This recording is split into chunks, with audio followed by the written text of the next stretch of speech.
Well, hi, friends, and welcome to NC Family's weekly update for the week ending August 32nd. No, what? I'm kidding. Of course, it is September 1st, but I cannot believe that August is over and we are in the month of September. This year is just flying by. Part of that is probably because the legislature is still in session and we still have some major pressing issues that are going on. So I'm John Rustin, president of NC Family, and I'm joined by our recent, still new director of research and education, Adamo Manfra. Adamo, welcome. Good to be here. It's great to have you with us. So Adamo, last night we were at Rise Church in Rocky Mount in Nash County, North Carolina, speaking to a group of concerned citizens about this major commercial casino development proposal. One of those casinos would be located, if the bill passes and it moves forward, in Nash County, North Carolina. So things are really heating up on this issue as more and more citizens in Nash County and in Rockingham County and in Anson County, where the other casinos are proposed to be located, are realizing what the impact could be on their communities if these huge casino developments come to their areas. So Adamo, this is, I guess, the first kind of community concern meeting that you've attended recently. Just wanted to kind of get your takeaways from what you experienced last night. Yeah, it was absolutely great being there. There were 4 primary speakers and then a 5th guest, more on that momentarily.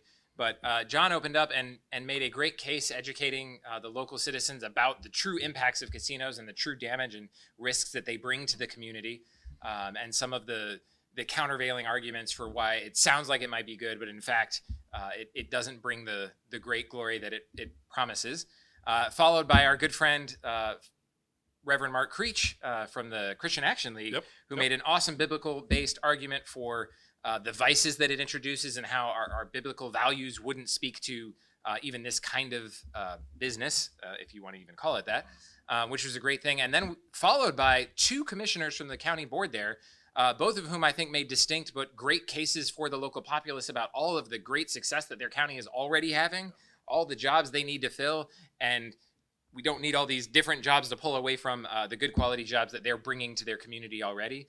And then lastly, we had a concerned citizen who's actually one of the landowners who told, I thought, a heartbreaking story about the sort of bait and switch that happened in the land purchase, that he had no idea he was selling land to a casino in the first place, and now he's locked in. So I thought a lot of great things were presented to local citizens and even to myself to really have light shined into the darkness on this topic. And I hope more citizens will get involved in learning more about this. Yeah, well, thanks, Adamo. That's a great summary of what took place last night. There's actually a link below this video to a video of that event last night. I was also in Nash County, I think it was like 3 weeks ago, speaking to another group of concerned citizens there. And there's a link to that video as well if you want to hear about that. There were some different people and some of the same people that spoke at that event.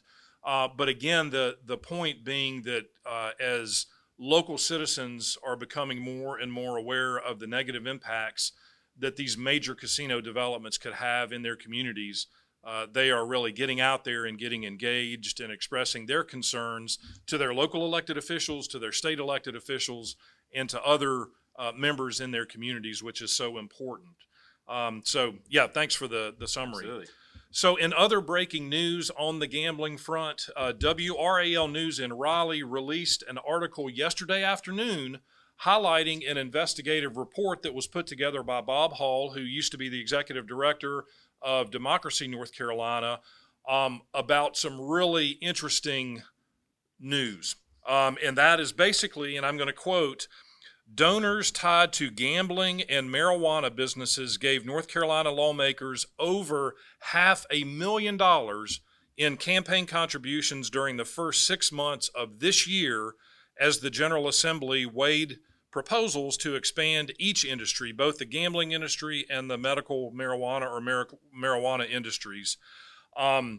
This is really, unfortunately, not surprising, but it sheds a lot of light on what's going on behind the scenes with respect to interest for the gambling industry in particular, because that's where the mass of this money is coming from. into the campaign coffers of a lot of leading state legislators. Very, very concerning. This report from Bob Hall also notes that, and I'm going to quote, Hall said he identified 38 gambling-related businesses and associations that are paying over 70 different lobbyists to lobby on behalf of casino interest, on video poker and video lottery terminal interest, and other gambling interest in North Carolina. So over 70 lobbyists have been hired and are being paid to represent the gambling industry in North Carolina, in the North Carolina legislature.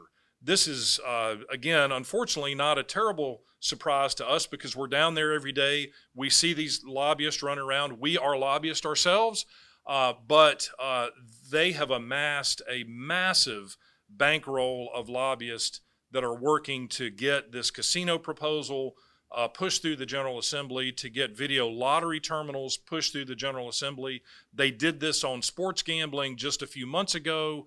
And so this is the reality of what we're facing in the legislature on this issue.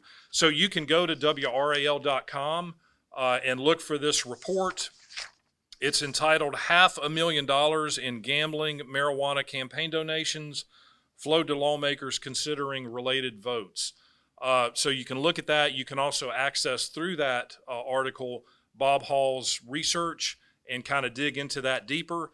And speaking of digging a little bit deeper, if you are interested in learning more about the impact that these commercial gambling casinos can have on individuals, families, and communities, there's a great report called Why Casinos Matter.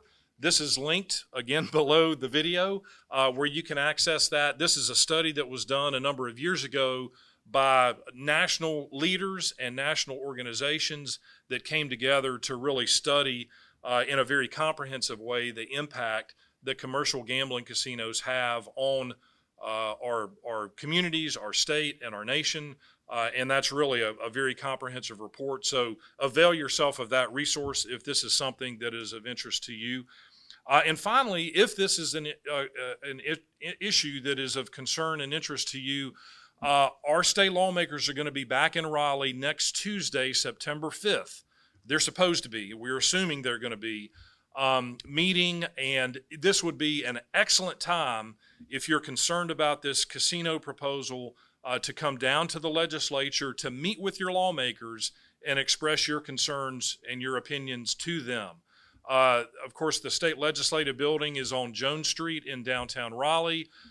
We can't tell you exactly what time is going to be the best time because we don't know what the schedule for next Tuesday is.